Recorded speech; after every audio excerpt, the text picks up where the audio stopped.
We would like to speak about budget. The EU is planning to allocate 3 times less for the closure of the Ignalina nuclear power plant than Lithuania asks. And it is proposed to stop financing the decommissioning by 2017 altogether. Our Minister of Foreign Affairs Radvilė stated yesterday that it is unacceptable to start inventing new assistance deadlines such as 2017, as it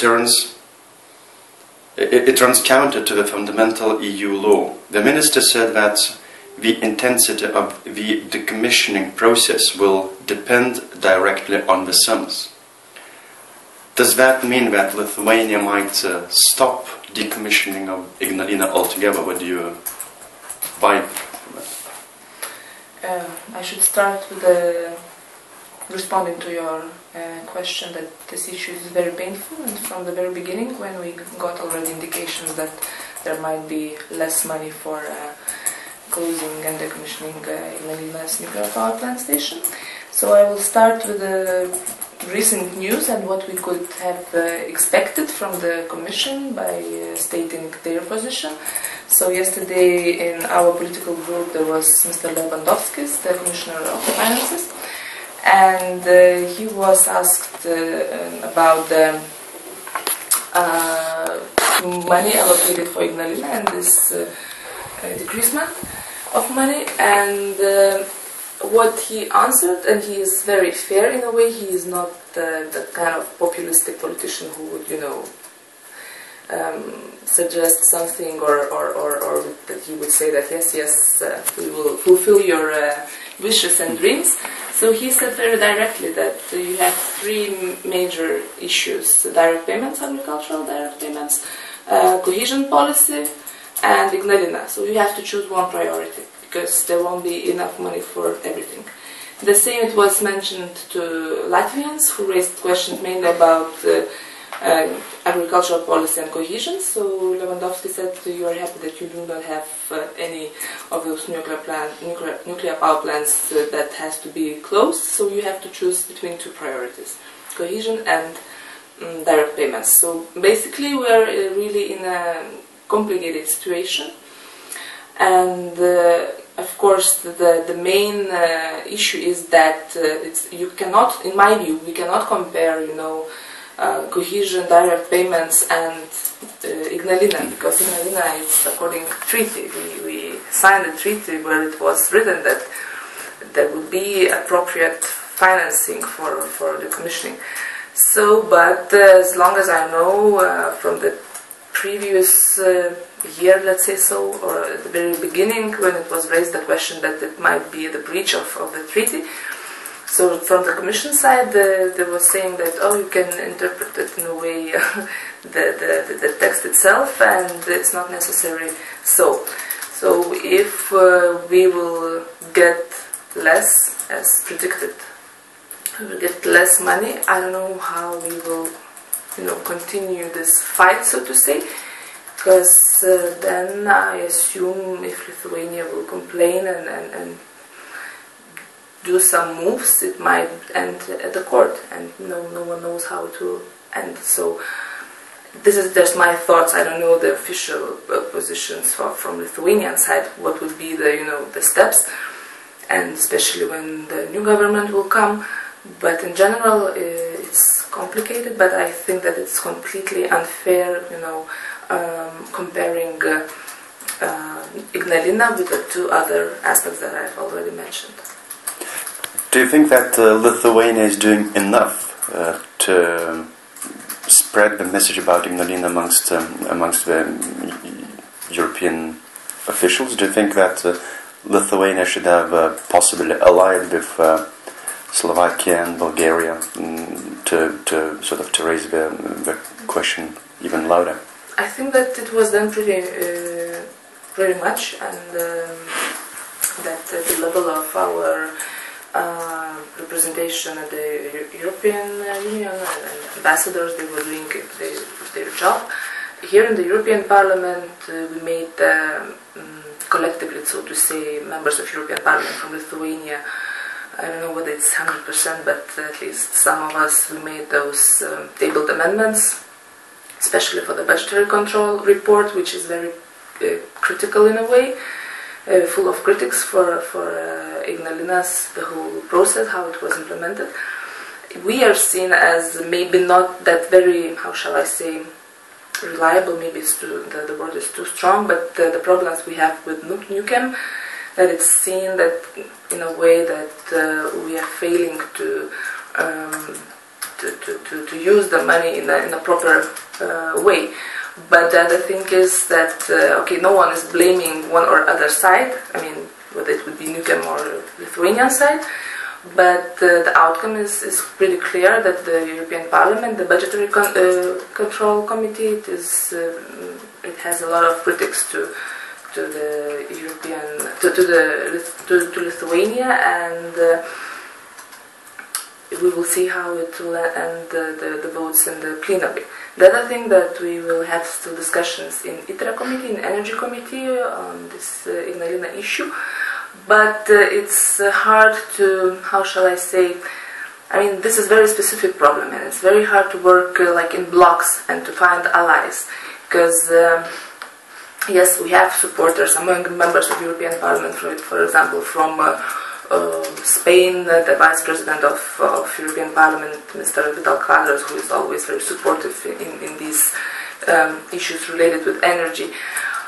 But in general, it's not like, you know, direct payments or cohesion policy where you can find more allies.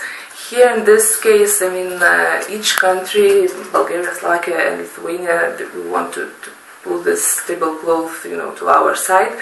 And still it's seen from the Commission side that Lithuania is getting the biggest part of money, that Kozlodui and the Slovakian nuclear power plant station, they get the less. So in a way, they say that you should be pretty happy with the outcome, but I mean the technical situation of those and technical specification of those three nuclear power plants are different. So it's again, it's not an argument that you get more and be happy.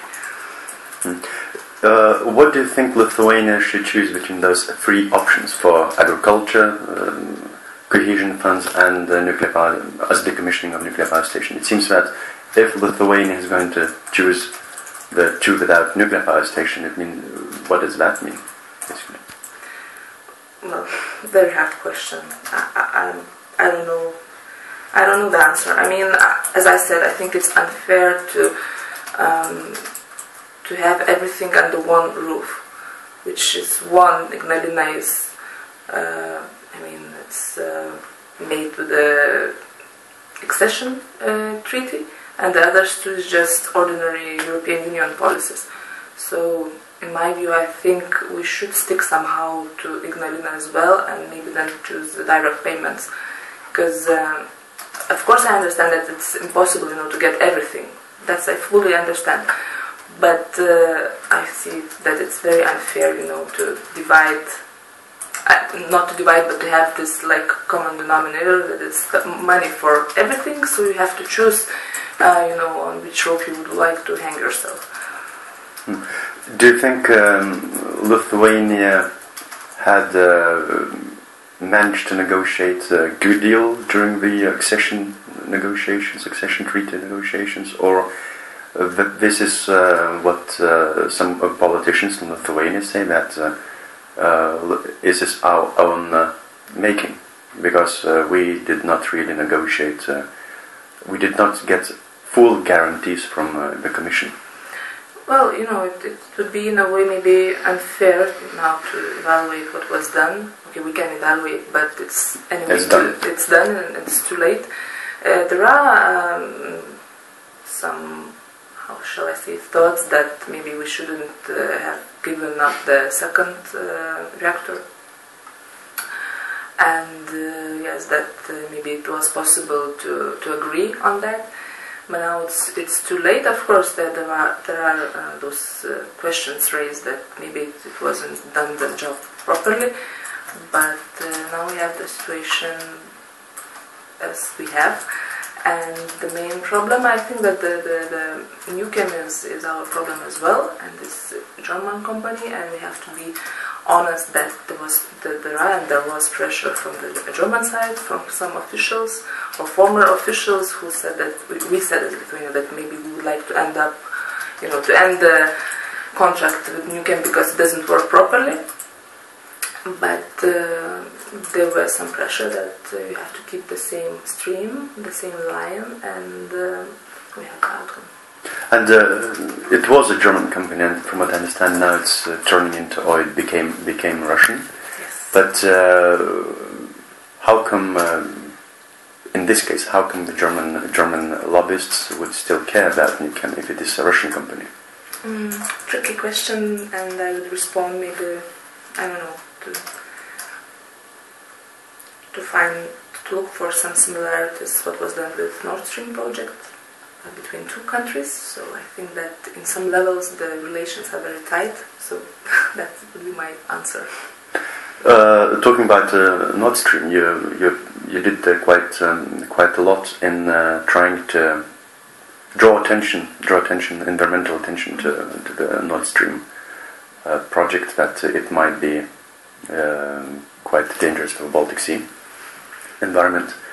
Do you think Lithuania and other Baltic states lost by not taking part in the Nord Stream project, or do you think it was a right decision to be away from it, not to be part of the Nord Stream?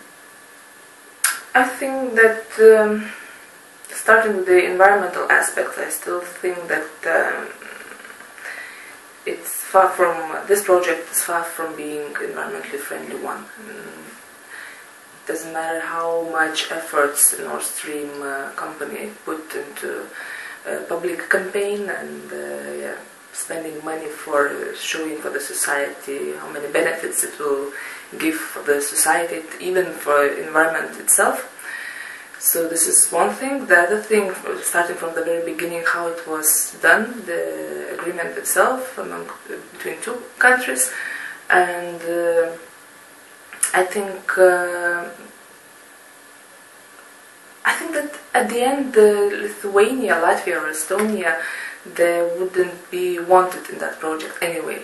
So I think that anyway, the project as it is now, it was planned as such, and Baltic states are in a way unwanted here because they always have some different approach, and we see that the Latvians, there were gossips, there were talks that Latvians will have branch from the current pipeline.